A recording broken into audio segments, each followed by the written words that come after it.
سخاوت کرو مزید عطا کیے جاؤ گے۔ حضرت سیدنا ابن عباس رضی اللہ تعالی عنہما سے مروی ہے، فرماتے ہیں کہ رسول اللہ صلی اللہ تعالی علیہ وآلہ وسلم نے فرمایا، سخاوت اللہ عز و جل کی عطا سے ہے۔ سخاوت کرو، اللہ عز و جل تمہیں مزید عطا فرمائے گا۔ سنو، اللہ عز و جل نے سخاوت کو پیدا فرمایا کر ایک مرد کی صورت عطا فرمائی اور اس کی اصل کو دوابی درخت کی جڑ میں رکھ کر دیا اور ٹہنوں کو سدرۃ المنتہا کی ٹہنیوں کے ساتھ مضبوط کر دیا اور اس کی بعض شاخیں کو دنیا کی طرف جھکا دیا۔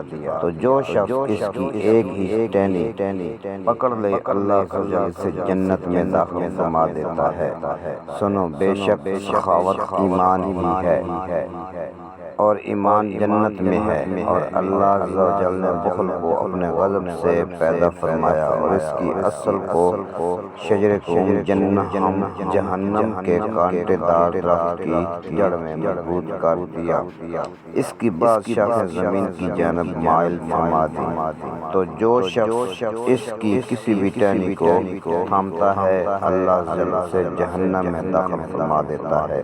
جان لو، بخل نہ شکری ہے اور ناشکری جہنم میں داخل ہونے کا سبب ہے۔ اللہ تعالیٰ عمل دی توفیق عطا فرمائے۔